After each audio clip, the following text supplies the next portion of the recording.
In this example, we will evaluate the definite integral from 0 to 1 of the function natural log of x plus 1. Now, in the list of functions which are well suited to apply integration by parts include inverse functions, things like arctangent, arccosine, arcsine, as well as, say, natural log. And in order to recognize that we can apply integration by parts, we want to see that product. So we have a function u and a function dv.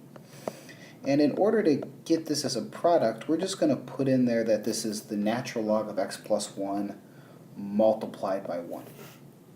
Now we have one function, the ln of x plus 1, multiplied by a second function. And when we apply integration by parts, remember whatever function we pick as our u is something that hopefully becomes maybe simpler when we differentiate, but a hard rule here is whatever we pick for dv must be something that we can anti-differentiate. So natural log of x plus 1 would be a horrible choice for dv, because if we knew its antiderivative, we would not be using integration by parts. So u is going to be the natural log of x plus 1, which forces dv to be the function 1 dx.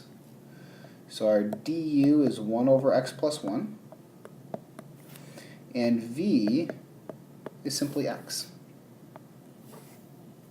So now applying integration by parts, we get uv, so x ln of x plus 1, and because this is a definite integral, we need to evaluate from 0 to 1, and we subtract away the definite integral from 0 to 1 of v du. So that would be x over x plus 1 dx.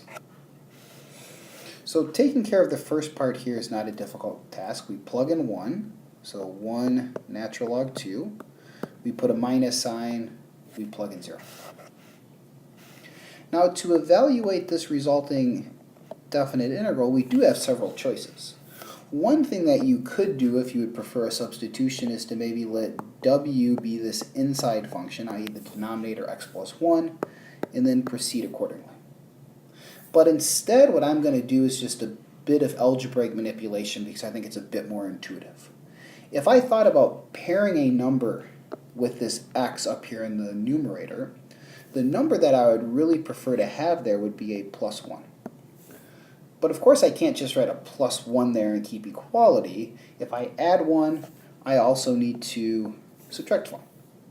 So what this is going to give us now is if we break up this fraction over the addition in the numerator, is we have the x plus 1 over x plus 1 minus 1 over x plus 1. And the whole reason we do this is because the first term here is simply just the number 1. So we have the natural log of 2, which comes down for the ride, and then we subtract away and we want to anti-differentiate. So the antiderivative of the 1 is x, and the antiderivative of 1 over x plus 1 is ln absolute value x plus 1. And we need to evaluate this from 0 to 1. So we plug in a 1, we put a minus sign, we plug in a 0. So we have natural log 2 minus, and we plug in a 1, we're going to have 1 minus natural log 2. Put a minus sign, we plug in 0. So 0 minus natural log of 1. So remember, natural log of 1 is equal to 0. We do have minus a minus, so we'll have 2 natural logs of 2, and then a minus 1.